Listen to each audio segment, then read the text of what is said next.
going to talk about the difference between romantic attraction and sexual attraction. The information that I'm going to tell you guys has to do with or comes from me being a psychology major. I've studied this in some of my classes. I have read quite a few papers about it. I'm pretty interested in it. So that's where my information is coming from.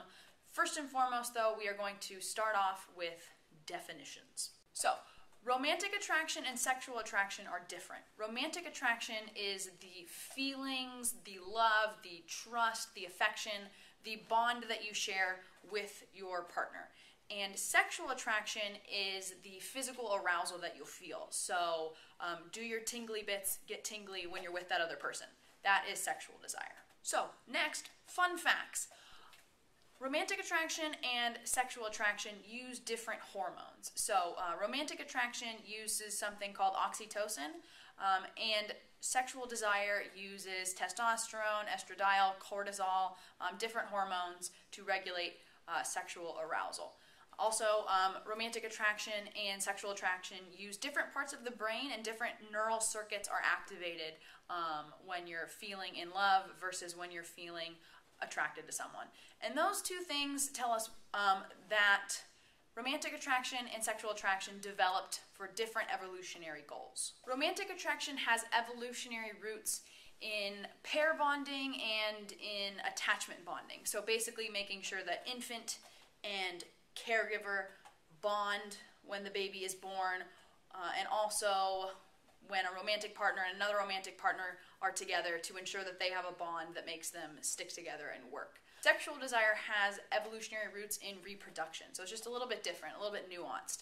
And that's just saying that sexual desire is more about reproduction, making sure your genes get out into the world. So that's the difference. The romantic attraction is for pair bonding and the feelings, and sexual desire is to make sure that your genes get passed on. So what does this mean for us today?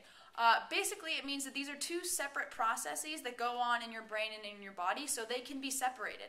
It means that you can be romantically attracted to someone without being physically attracted to them. So you can see someone, you can meet someone, hang out with them, be friends with them, and feel really romantically attracted to them, but not want to have sex with them. And the reverse is true. You can be really sexually attracted to someone and not want to be in a relationship with them at all. It's just that the two processes can be separated.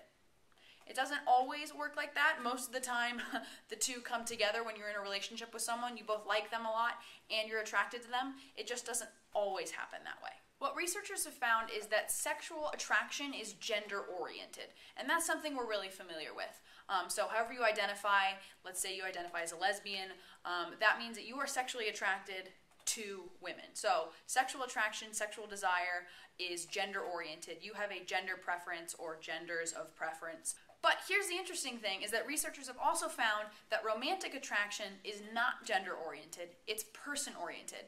And that means that you can fall in love with or like someone who is not in that gender preference. So if you identify as a lesbian and you are sexually attracted to females, you could, theoretically speaking, become romantically attracted to a man, because sexual desire is gender-oriented and romantic attraction is not gender-oriented, it's person-oriented, and that's just the difference. There's also some interesting gender differences in this. As women, we are more likely to first become romantically attracted to someone and then become physically attracted to someone. And for men, it's the reverse. They're more likely to become physically attracted first and then become romantically attracted. And it's because of this gender difference is that why researchers have hypothesized that more women are more likely to identify as bisexual than men are. Just statistically speaking, more women identify as bisexuals than men do. So as women, we are more likely to become romantically attracted first and then become physically attracted. Which just kind of means that if you just think about it from a logistical point of view, we more easily than men fall in love or become romantically attracted to people of the wrong gender, whatever that wrong means. In a heterosexist society, that would be like a heterosexual straight female falling in love with another woman. And that's more likely to happen than a heterosexual straight man would be to fall in love with another man. So becoming romantically attracted to someone of the wrong gender then leads us to become sexually attracted to the wrong gender, and then bam, you have bisexuality. And I don't know if I 100% agree with the model that researchers have proposed.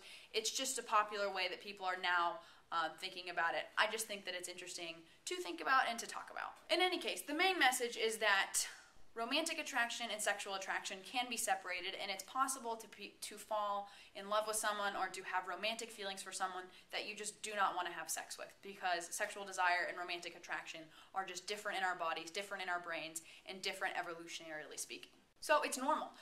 It happens to a lot of people. It's happened to me, so I have personal experience with it. It happens to your friends. It happens to the people around you. It even happens to celebrities. Some girlfriend or other of Ellen DeGeneres. I know you're supposed to pronounce it Ellen DeGeneres. I elect not to.